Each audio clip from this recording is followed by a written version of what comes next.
ছোটদের বিশ্বকাপে দারুণ শুরু করলো ভারত। রিঙ্কু সিং টিম ইন্ডিয়াতে আসাতে অনেক প্লেয়ারের দরজা বন্ধ হয়ে গেল। শুরু হতে চলেছে 25 জানুয়ারি থেকে ইংল্যান্ড ভার্সেস ইন্ডিয়ার 5 ম্যাচের টেস্ট সিরিজ। নমস্কার, আমি প্রীতিশ আপনাদের স্বাগত জানাই ক্রিকেট স্ট্র্যাটেজিতে। ঘরের মাঠে নতুন বছরের শুরুটা জয় দিয়ে শুরু করেছে ভারতীয় দল। আফগানিস্তানের বিরুদ্ধে 3 ম্যাচের টি-20 সিরিজের 3টি খেলাতেই জয় পেয়েছে তারা। জুনে রয়েছে টি-20 বিশ্বকাপ, তার আগে আফগানদের হোয়াইট ওয়াশ করা নিঃসন্দেহে আত্মবিশ্বাস অনেকটাই বাড়িয়ে তুলেছে দলের। ঘরের মাঠে ইংল্যান্ডের বিরুদ্ধে 5 ম্যাচের টেস্ট সিরিজ একাধিক কারণে গুরুত্বপূর্ণ টিম ইন্ডিয়ার জন্য।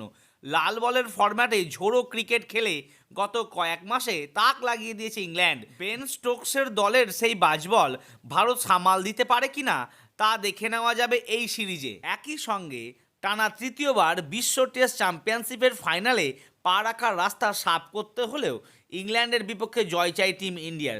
আপাতত পয়েন্ট তালিকার শীর্ষে অস্ট্রেলিয়া, তাদের পিছনে ফেলতে হলে ইংল্যান্ডের বিরুদ্ধে সাফল্য দরকার রোহিত শর্মার দলের। প্রথম টেস্টটি শুরু হচ্ছে 25 জানুয়ারি, দ্বিতীয় টেস্টটি শুরু হচ্ছে 2 ফেব্রুয়ারি। এই দুটি টেস্টে টিম ইন্ডিয়ার স্কোয়াড ঘোষণা হয়ে গেছে, বাকি রয়েছে এখনো 3টি টেস্টের স্কোয়াডের ঘোষণা। তৃতীয় টেস্টটি 15 ফেব্রুয়ারি শুরু, 4 নম্বর টেস্টটি শুরু হচ্ছে 23 ফেব্রুয়ারি, আর 7ই মার্চ শুরু হচ্ছে পঞ্চম টেস্ট। যদি ভিডিওটি ভালো লাগে তো লাইক করুন, চ্যানেলটি সাবস্ক্রাইব করুন, আর অল নোটিফিকেশান দিতে মোটেই ভুলবেন না।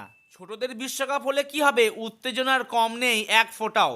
বিশ্বকাপে শনিবারই বাংলাদেশের বিরুদ্ধে প্রথম ম্যাচ খেলতে নেমেছিল ভারত। অনূর্ধ্ব-19 বিশ্বকাপে বাংলাদেশকে 84 রানে হারিয়ে দিল ভারত। প্রথমে ব্যাট করে 50 ওভারে তোলে 7 উইকেটে 251 রান ভারত।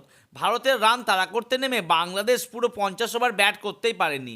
167 রানে শেষ হয়েছে তাদের ইনিংস। ম্যাচের সেরা হন ভারতের আদর্শ সিং। বিগত কয়েক মাস ধরে যেভাবে রিঙ্কু সিংয়ের উত্থান ঘটছে তা নিঃসন্দেহে প্রশংসনীয়।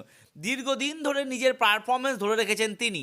আইপিএলেও তার পারফরমেন্স বেশ নজরকাড়া, আর এবার তিনি সোজা জায়গা করে নিলেন ভারতীয় এ দলে। রিঙ্কু সিং টিমে আসাতে ঈশান কিষান, তিলক বর্মা, সঞ্জু স্যামসন, এমনকি গিলও টি-20 স্কোয়াডে ভারতের প্রথম 11-এর মধ্যে চান্স পাচ্ছেন না। তো বন্ধুরা, আপনাদের মতে কি মনে হচ্ছে, রিঙ্কু সিং এক যথাযোগ্য জায়গা পেয়েছে ভারতে?